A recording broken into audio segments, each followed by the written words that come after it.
ગુજરાત સરકારના લોકાભિમુખ અભિગમ અંતર્ગત સરકારી યોજનાઓની ઘર આંગણે લોકોને યોગ્ય સમજ આપવા અને ચર્ચા વિચારણા થકી ગ્રામીણ પ્રજાજનોના પ્રશ્નોના નિરાકરણ માટે મુખ્યમંત્રી શ્રી ભૂપેન્દ્ર પટેલના અધ્યક્ષસ્થાને થરાદ તાલુકાના વડગામડા ખાતે રાત્રિ સભા ગ્રામસભા યોજાઈ હતી, જેમાં મુખ્યમંત્રીશ્રીએ ખેડૂતો, ગામ આગેવાનો, મહિલાઓ અને યુવાનો સાથે લોકસંવાદ કરી તેમના પ્રશ્નો સમસ્યાઓ સાંભળી તેના નિરાકરણ માટેની પ્રતિબદ્ધતા વ્યક્ત કરી હતી।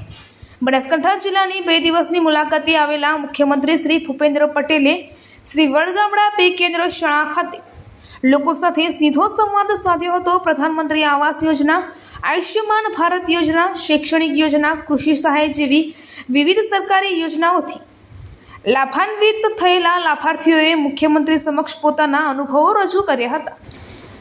મુખ્યમંત્રીશ્રીએ ગ્રામજનોની જમીન રીસર્વે, પાણી, રોડ, રસ્તા, કેનાલો, શિક્ષણ, ગામમાં સ્મશાન ભૂમિ માટે જમીન ફાળવણી જેવી અનેક રજૂઆતો સાંભળી તેના નિરાકરણ માટેનો હકારાત્મક પ્રતિસાદ આપ્યો હતો। મુખ્યમંત્રીશ્રીએ લાક્ષણિક શૈલીમાં ગ્રામજનો સાથે લોકસંવાદ કરતા કહ્યું કે સારું કામ તો થયું છે, પણ તમારી સમસ્યાઓ, મુશ્કેલીઓ અને શું જરૂરિયાત છે એ પણ કહેજો। પ્રજાને પડતી મુશ્કેલીઓ, પ્રશ્નો અને ફરિયાદોનું નિરાકરણ આવે ત્યારે ગ્રામસભા અને આ લોકસંવાદ સાર્થક થાય એમ જણાવી મુખ્યમંત્રીશ્રીએ લોકોને પોતાની રજૂઆત કરવા જણાવ્યું હતું। મુખ્યમંત્રીશ્રીએ ગામના વિકાસ કામો સહિતના કામોમાં ક્વોલિટી જણાય તે માટે ગ્રામજનોની સક્રિયતાની અપેક્ષા વ્યક્ત કરી હતી। અહેવાલ રામજીભાઈ રાયગોર, કાંકરેજ, બનાસકાંઠા।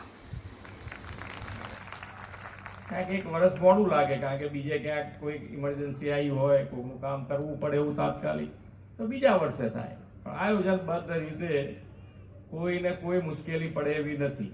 છોકરાઓથી ભણવાથી માંડીને અત્યારે મેં બે યોજના કીધી, બરોબર યાદ રહી છે ને? છોકરાઓને વધુ ને વધુ ભણાવો, અને ભણાવશો, કારણ કે આપણે ઇલેક્શન આવતું હોય એટલે હમણાં જ આ ઇલેક્શન ગયું છે, એટલે આપણે બધાએ અહીંયા આગળ તો ચિંતન કરવું પડે એવું જ છે, પણ ઇલેક્શન આવે એટલે રોજગારીનો પ્રશ્ન આવે, ક્યાંક ને ક્યાંક રોજગારીનો પ્રશ્ન આવે, પણ રોજગારીનો પ્રશ્નનો જવાબ શું?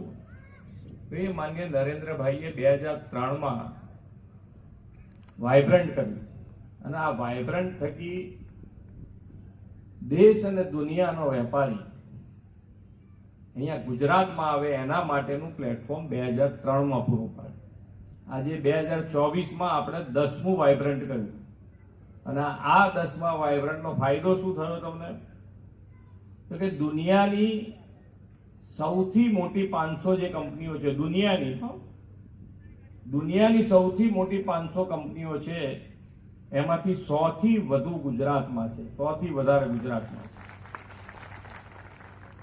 અને ખૂબ સારી રીતે ગુજરાત એ બાબતે આગળ વધી રહ્યું છે।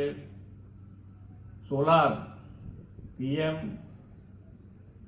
સોલાર યોજના આપણા આખા ગામમાં, આ ગામમાં આવ્યા છીએ તો એટલું કરો કે ભાઈ આ ગામમાં એક ઘરની ઉપર સોલાર ના હોય એવું ના કરીએ, એના માટેની યોજના તો છે જ। કુસુમ યોજના તો છે જ, પણ હમણાં આમની PM સૂર્યઘર યોજના જે છે એ તમે લઈ લો તો આની અંદર થઈ જાય। એના માટેનું એક આ ગામમાં તો એ બધાના ઘરે લાગી જાય એવાનો શરૂઆત કરો, એટલે ધીમે ધીમે સૌથી પહેલું આ ગામ થઈ જવું જોઈએ સોલાર માટે। એક ઘર ઉપર વીજળી ના હોય એવું ના બને। બધા સાથ આપશો ને? હા, તો બસ તારે તૈયાર થઈ જાઓ। એટલે 2 ફાયદા, એક તો વીજળી તમે જેટલી લગાવશો તમારા ઘરમાં તો વાપરવાની છૂટ, એ તો મફત જ થઈ જવાની છે, વધારે આપશો તો એના પૈસા સરકાર આપશે, અને પછી ઇલેક્ટ્રિક વેહિકલ હવે તો બધા આવતા થઈ ગયા છે ને, એટલે ઇલેક્ટ્રિક વેહિકલ ખરીદી લેજો, એટલે એ મફતમાં દોડતું થઈ